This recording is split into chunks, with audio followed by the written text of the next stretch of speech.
It was a cold Tuesday afternoon in December when she walked into the piano store. The kind of cold that makes your bones ache and your breath hang in the air like little clouds. She was 63 years old, though life had made her look older. Her name was Maria, and she had lived in Chicago for nearly 4 decades, working jobs that nobody notices and living a life that nobody talks about. The store was called Hamilton and Sons, one of those fancy music shops in the wealthy part of downtown where everything is polished and perfect. The floors were so shiny you could see your reflection in them. The walls were painted a soft cream color, and classical music played gently through hidden speakers.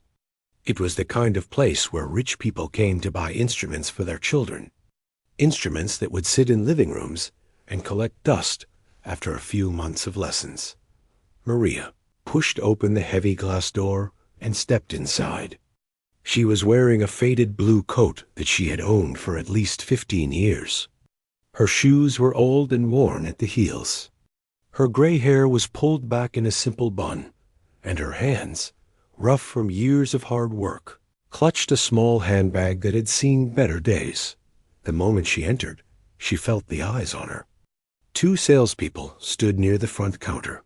A young man in his 20s with gelled hair and an expensive watch, and a woman about the same age with perfectly done makeup. They looked at Maria the way people look at something that does not belong. Their smiles faded just slightly. Their posture shifted. Maria pretended not to notice.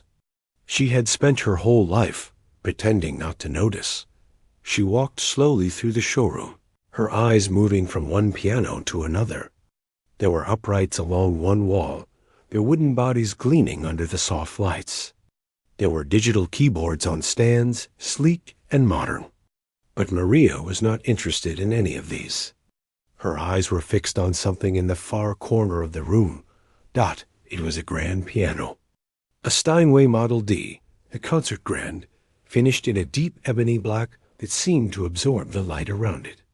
It sat on a small raised platform, separated from the other instruments like royalty. A small sign beside it read the price. $120,000. Maria stopped in front of it. She stood there for a long moment, just looking at it. Her chest rose and fell with a deep breath. Something flickered in her eyes, something old and buried, like a memory trying to claw its way back to the surface. The young salesman approached her. His name tag said Kevin. He walked with that particular kind of confidence that young people have when they think they understand how the world works. "Can I help you with something?" he asked. His voice was polite, but there was an edge to it. The kind of tone people use when they are already sure you cannot afford what you are looking at. Maria looked up at him. Her eyes were dark brown, almost black, and there was a depth to them that most people never bothered to see. "I would like to try this piano," she said. Her voice was soft, accented with something musical, a hint of a place far away and long ago. Kevin blinked. For a moment, he seemed unsure if he had heard her correctly. "This piano?" he repeated, pointing at the Steinway as if there might be some confusion. "Yes," Maria said simply. "This one." Kevin glanced back at his coworker, the woman with the perfect makeup. She raised her eyebrows and pressed her lips together, clearly amused.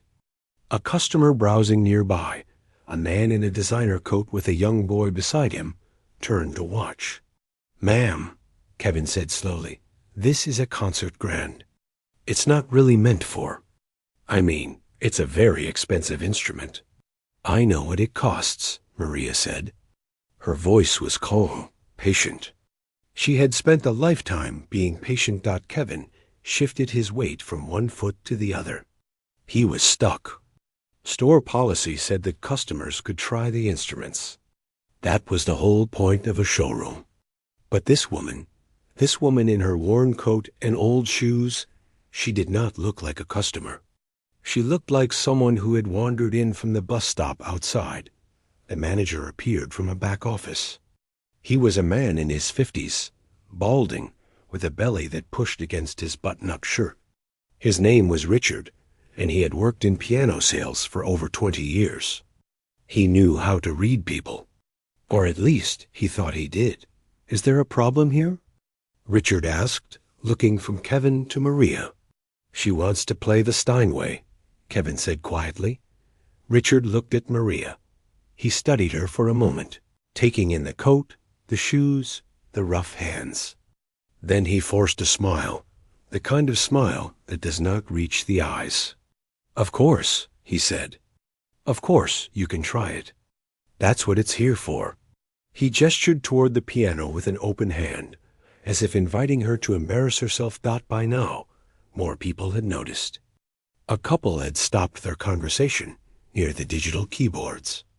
Two women who had been examining a violin display turned to watch. The man in the designer coat whispered something to his son, and the boy giggled. Maria walked up the small steps to the platform. She moved slowly, not because she was nervous, but because her body was not as quick as it used to be. Her knees ached. Her back was stiff.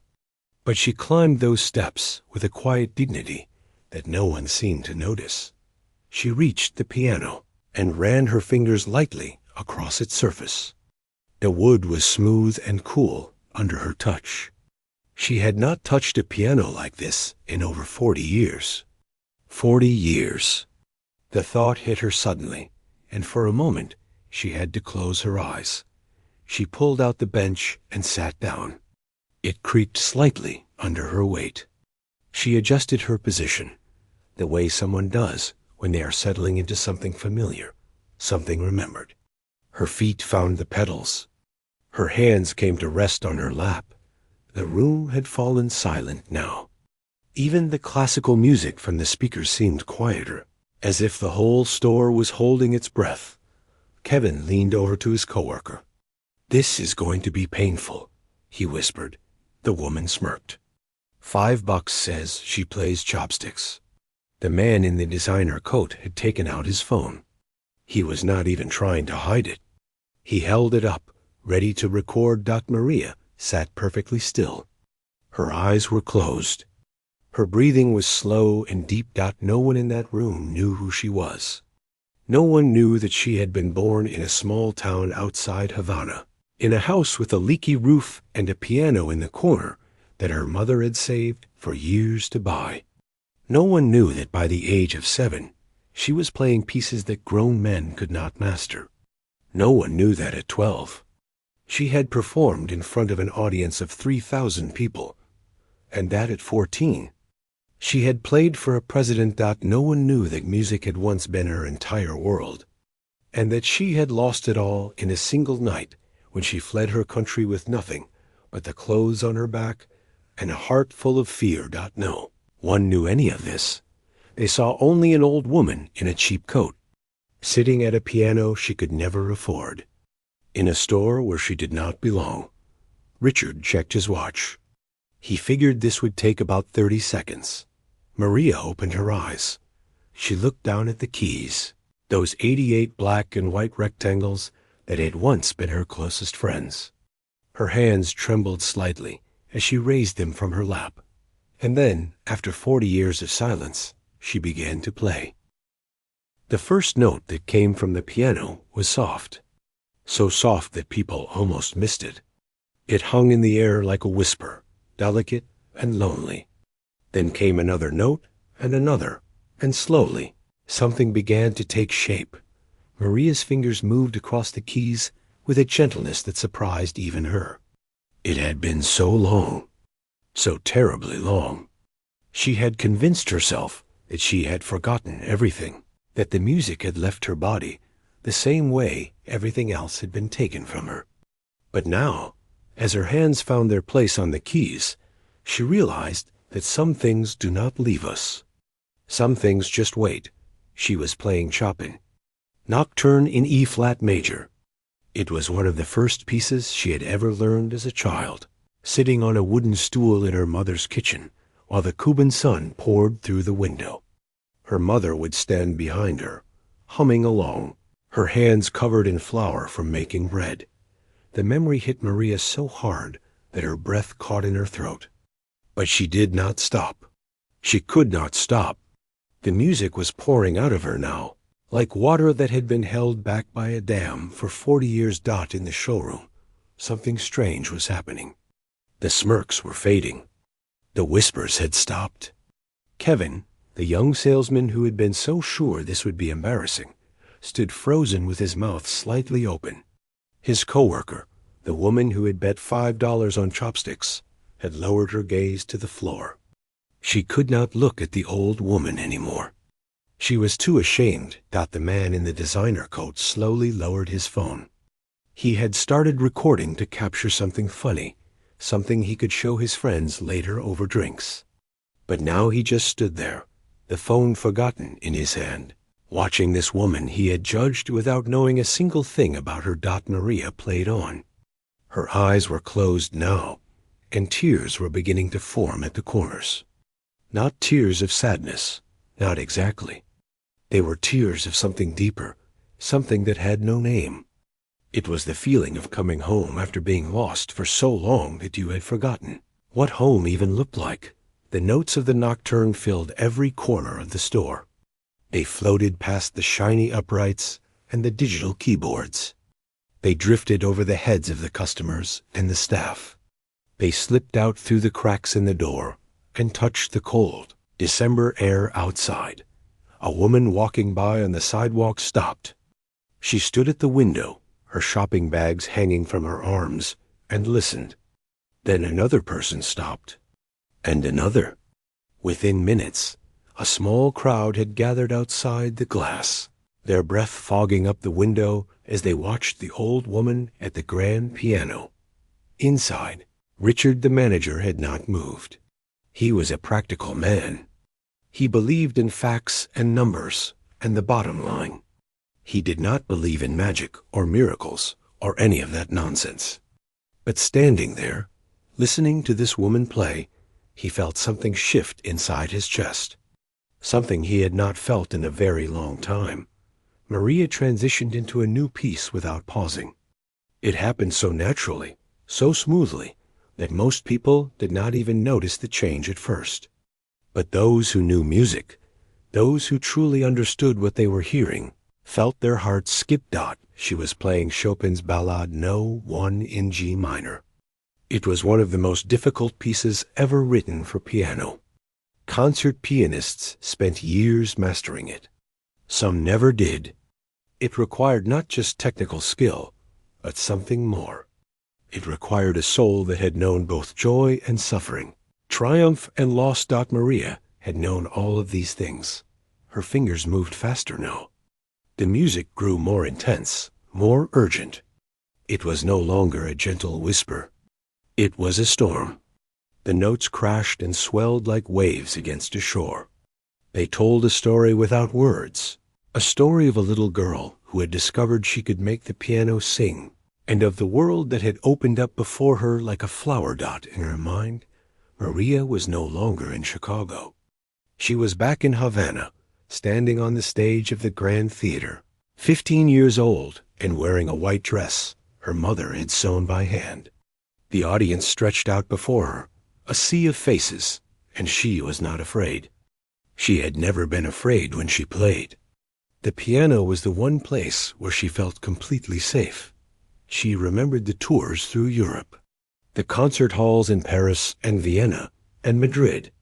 She remembered the standing ovations, the flowers thrown at her feet, the reviews in newspapers that called her a once-in-a-generation talent. She remembered the pride in her father's eyes and the tears in her mother's, and then she remembered the night it all ended. The music shifted again.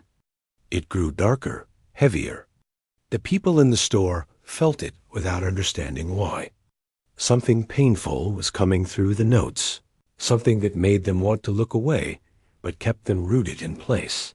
Maria remembered the soldiers at the door, the shouting, her father's face as he pushed her toward the back of the house.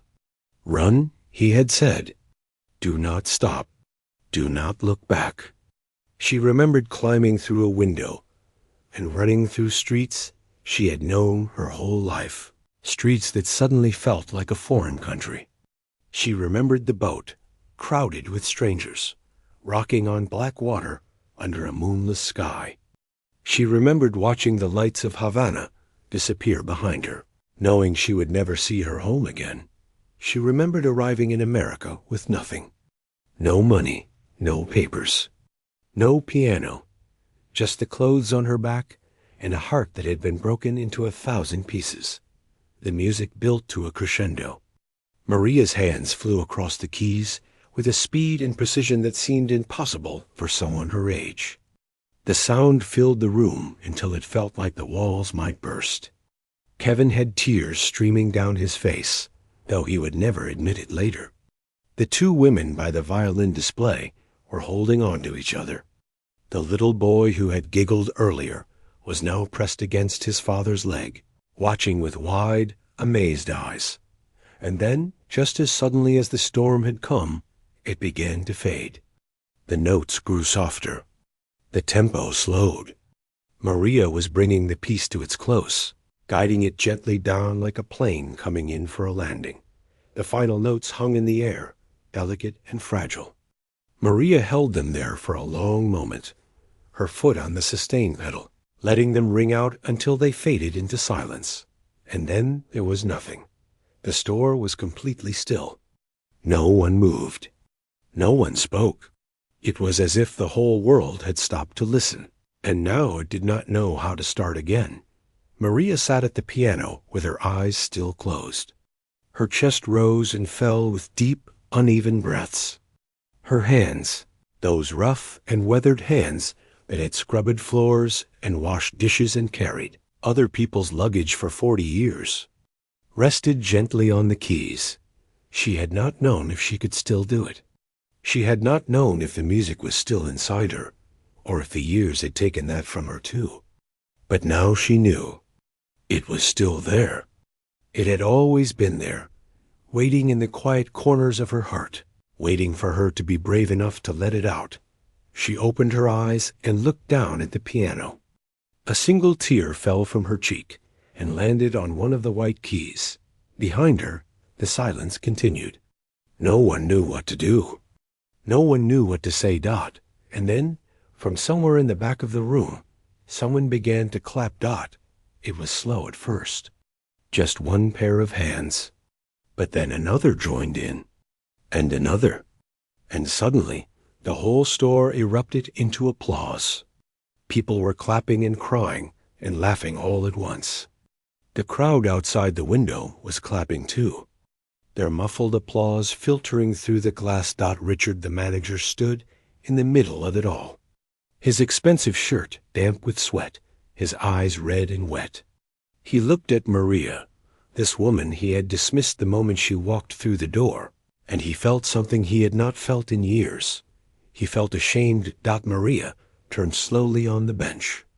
She looked out at the faces staring back at her, faces full of wonder, faces full of tears, faces that had looked at her with pity and amusement just minutes ago. She did not smile. She did not bow. She simply sat there, her hands folded in her lap, looking like exactly what she was, a woman who had finally found her way back home. But this was only the beginning, because in that crowd, standing near the back with his phone still in his hand, was a man who had just recorded the entire performance. And within 24 hours, Maria's life was about to change in ways she never could have imagined. The man who recorded the video was named Daniel. He was 34 years old, worked in advertising, and had come to the piano store that day to buy a keyboard for his son's birthday. He had never expected to witness anything like what he had just seen. That night, after he put his son to bed, Daniel sat down at his computer and uploaded the video to YouTube. He did not think much of it. He titled it simply, "Old Woman Surprises Everyone at Piano Store." He shared it on his social media pages, wrote a short caption about how he had seen something incredible that day, and then went to sleep. When he woke up the next morning, he thought his phone was broken. It would not stop buzzing. Notifications were pouring in faster than he could read them. He opened YouTube and stared at the screen, unable to believe what he was seeing. The video had been viewed over 2 million times overnight. While he slept by noon, it had crossed 5 million. By the end of the day, it was at 12 million and climbing. News websites were picking it up. Entertainment blogs were writing about it. The video was being shared across every platform, in every language, in every corner of the world. People were captivated. They watched this old woman in her warm coat sit down at a piano that cost more than most people's cars, and they watched her play like an angel.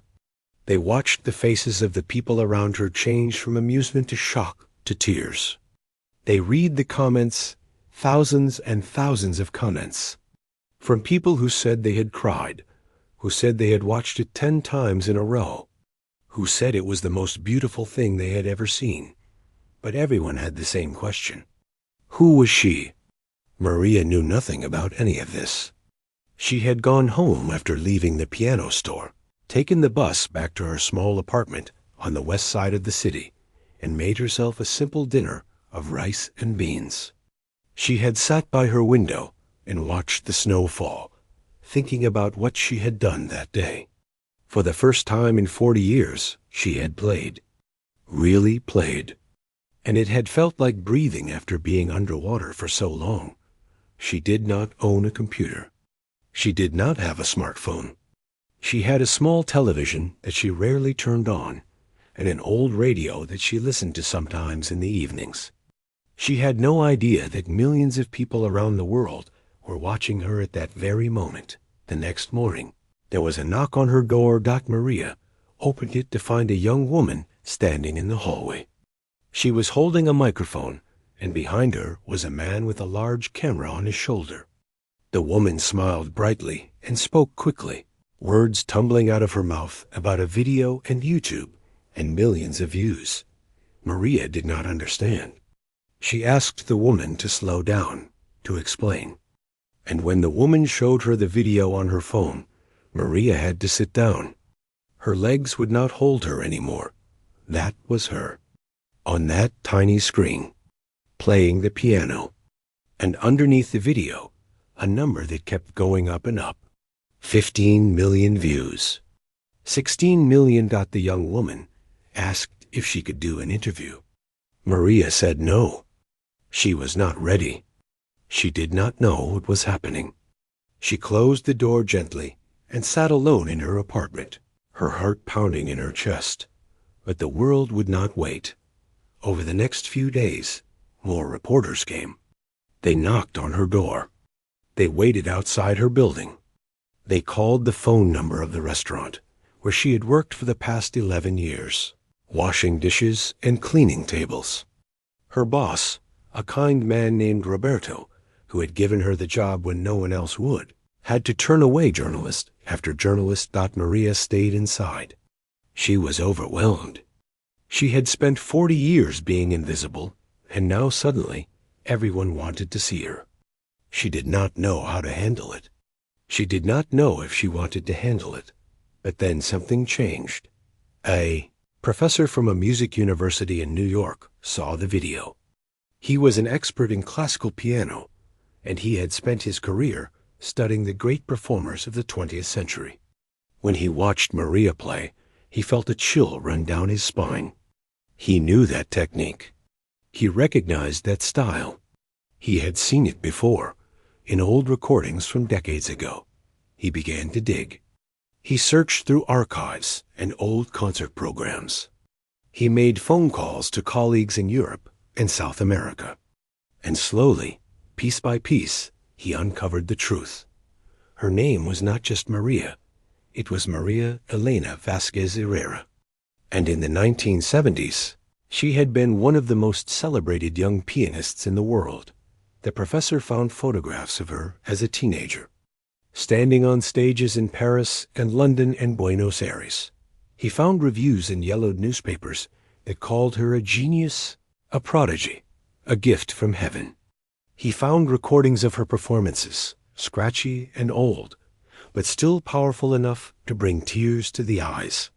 And he found the story of how she had, disappeared. In 1980, during a time of great political trouble in Cuba, Maria Elena had vanished. One day she was there, performing to sold-out crowds. The next day she was gone. No one knew what had happened to her. Some thought she had been arrested. Some thought she had died.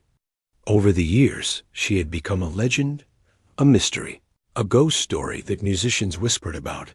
And now, 43 years later, she had been found.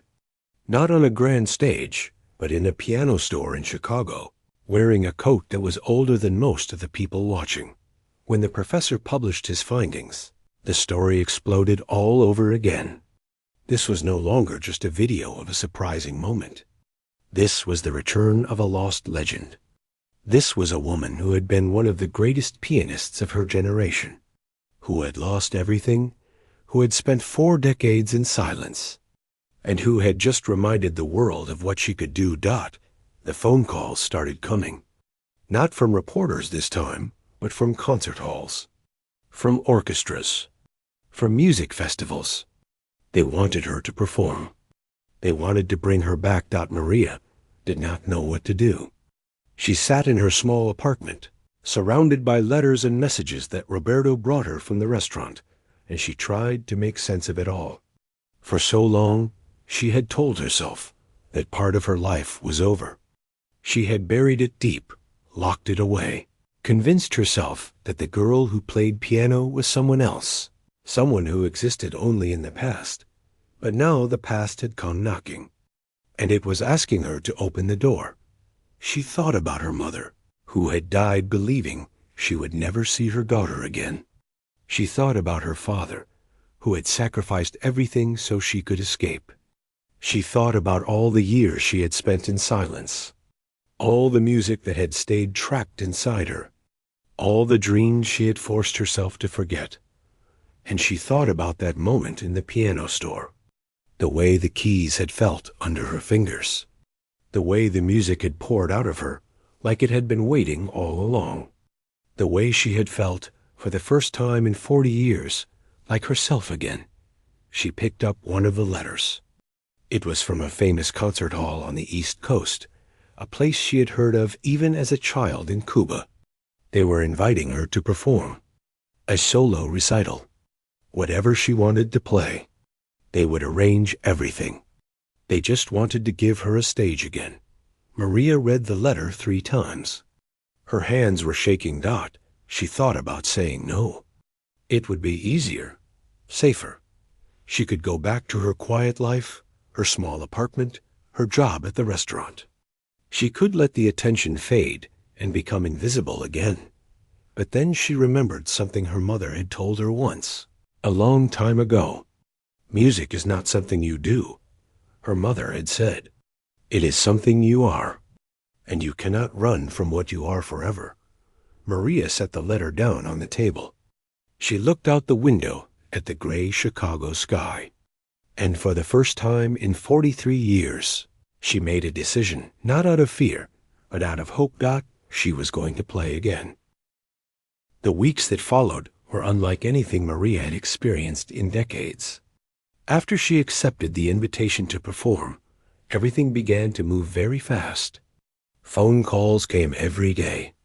People wanted to help her, to guide her, to make sure everything was perfect for her return. A woman from the concert hall flew to Chicago to meet her.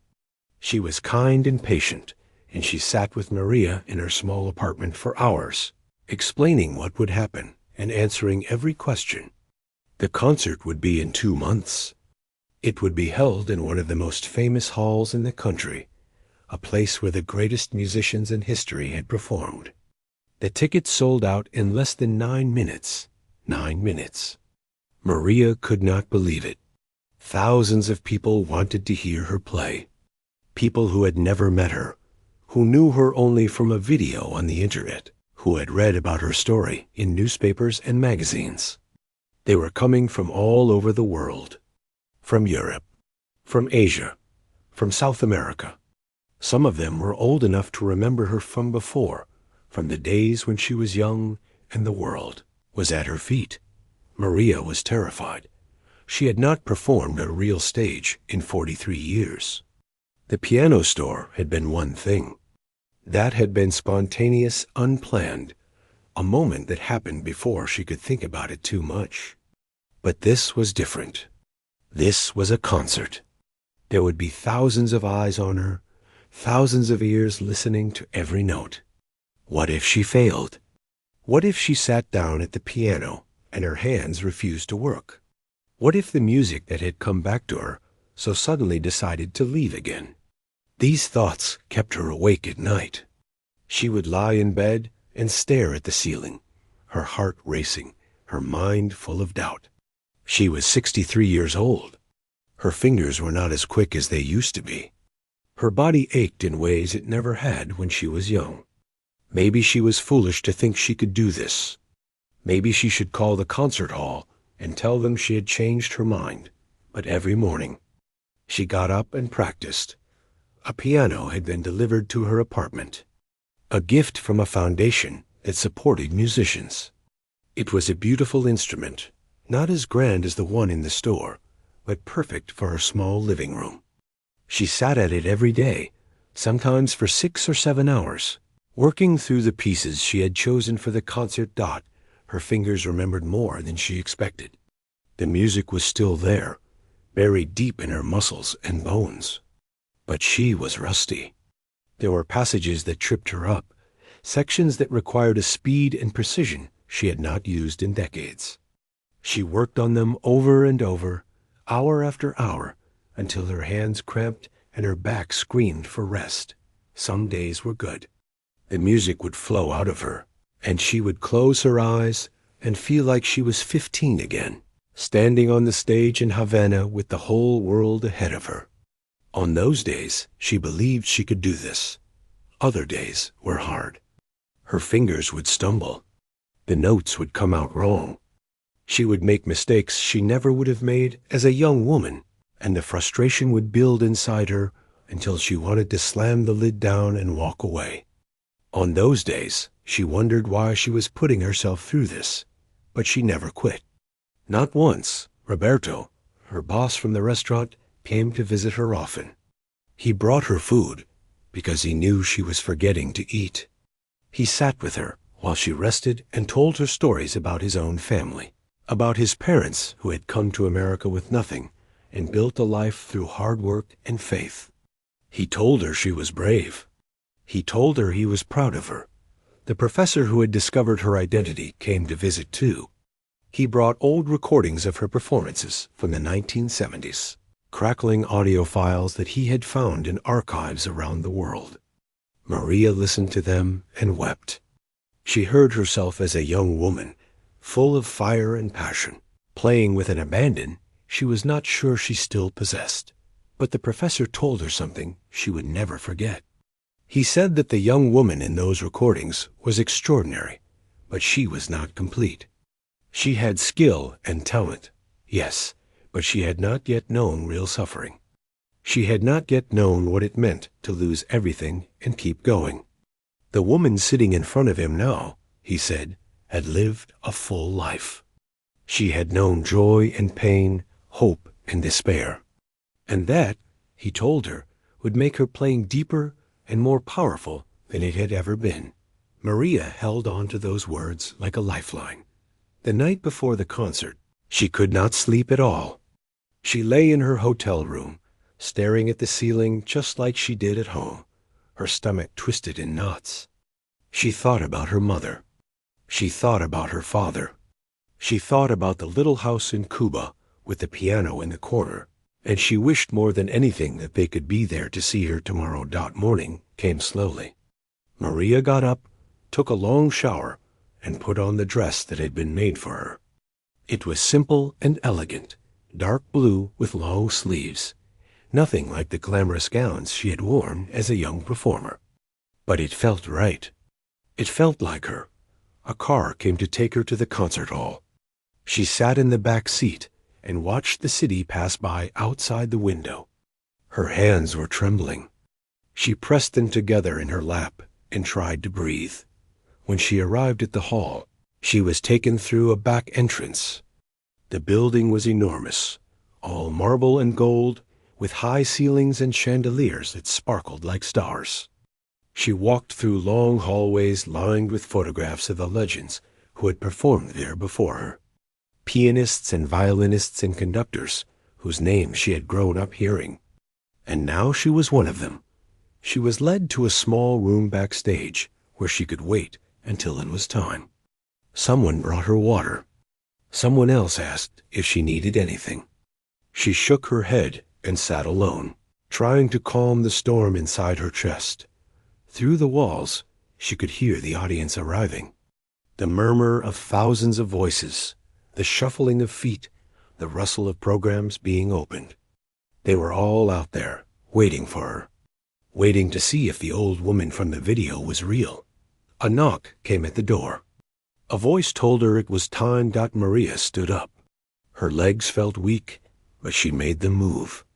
She walked down a narrow hallway toward a door that led to the stage. She could see the light coming through the crack at the bottom, bright and golden. She stopped at the door. She closed her eyes.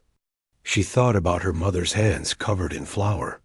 She thought about her father's voice telling her to run. She thought about 43 years of silence, of hiding, of being no one. And then she thought about the music that had never left her, the music that had waited all this time. She opened the door and stepped into the light. The applause hit her like a wave. It was deafening, overwhelming, a wall of sound that seemed to shake the very air.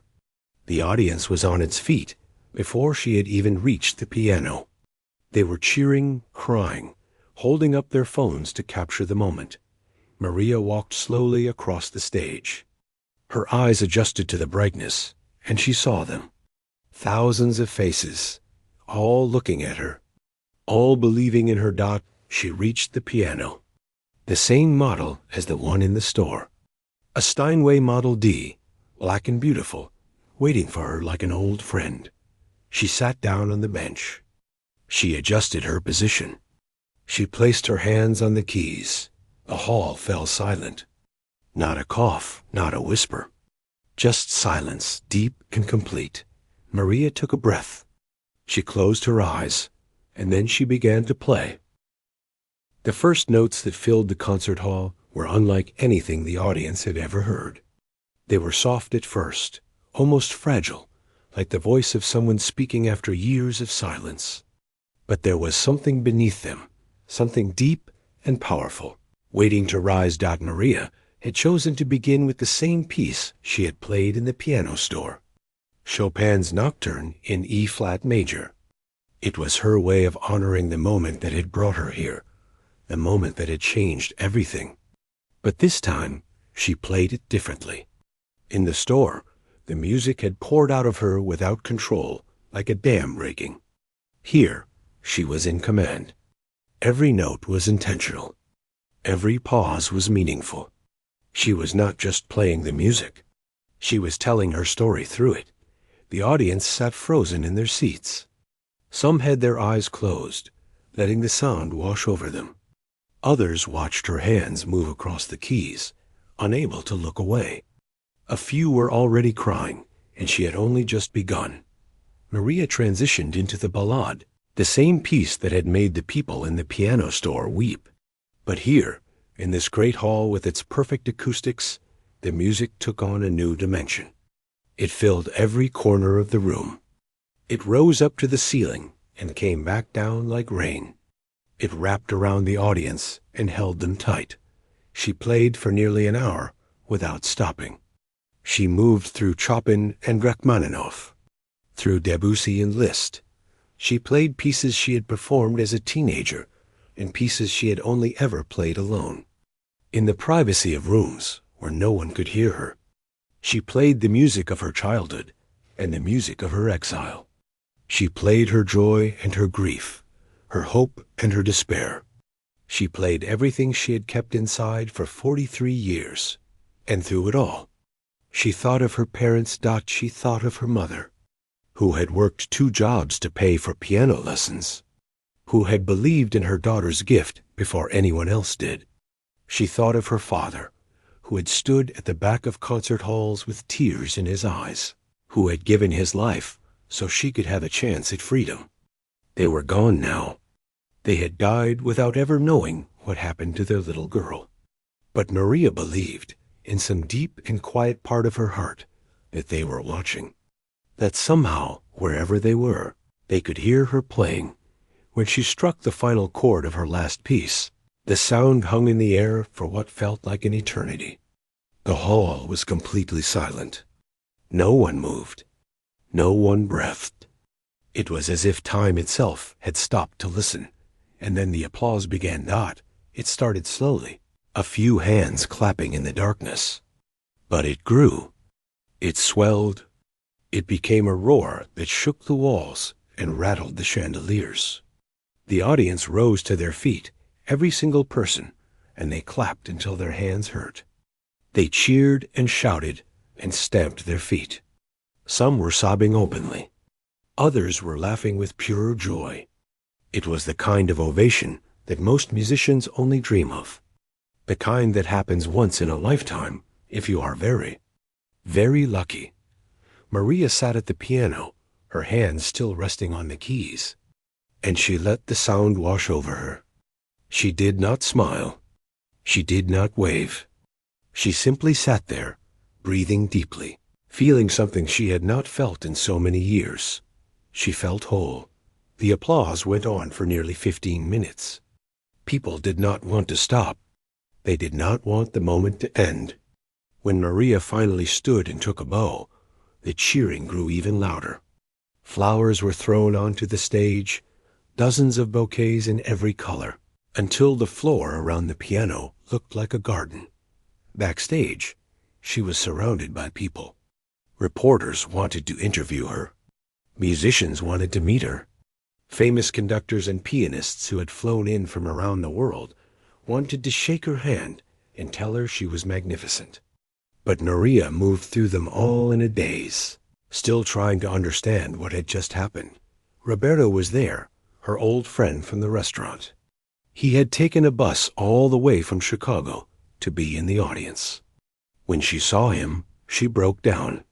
She fell into his arms and wept like a child, and he held her and told her that her parents would be so proud, that everyone who had ever known her was proud, that she had done something beautiful and true dot in the days that followed. Maria's life transformed in ways she could never have predicted.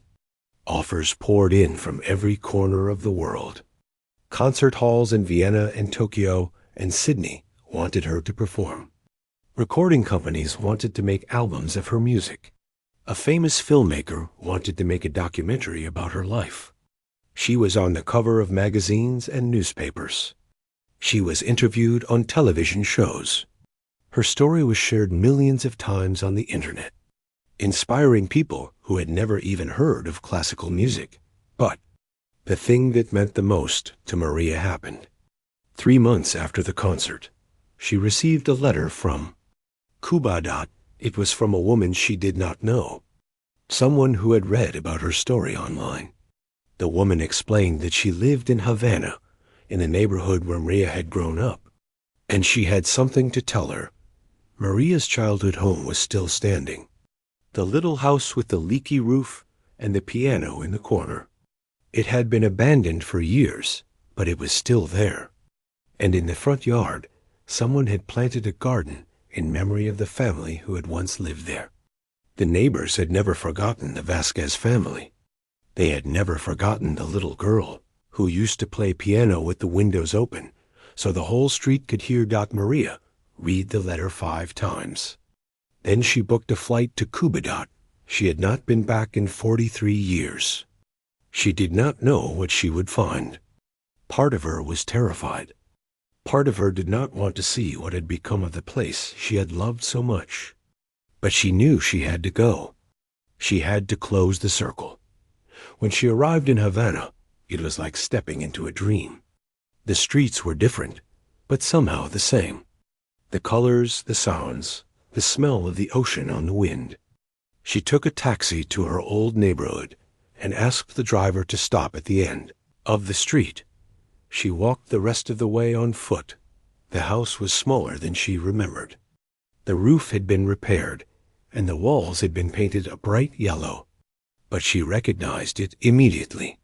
She recognized the window of her old bedroom. She recognized the step where she used to sit and watch the sunset. And she recognized the spot in the corner of the living room where the piano had stood. Neighbors came out to meet her. Old women who remembered her mother. Men who had been boys when she was a girl. They embraced her and wept and told her stories about her family, stories she had never heard, stories that filled in the gaps of a life she had been forced to leave behind. And then someone brought out a piano. It was old and out of tune, nothing like the grand instruments she had played in concert halls. But it was a piano, and the neighbors asked her, very gently, if she would play for them. Just once. Just like she used to when she was a little girl with her whole life ahead of her. Maria sat down on the wooden bench. She looked at the faces around her, the faces of strangers who felt like family. She looked up at the sky, blue and endless, the same sky she had looked at as a child, and she played. The music drifted out through the open windows, down the street, across the neighborhood. People stopped what they were doing to listen. Children gathered in the doorways. Old men sat on their porches and closed their eyes. And somewhere, in a place beyond time and memory, a mother and father smiled. Their little girl had finally come home.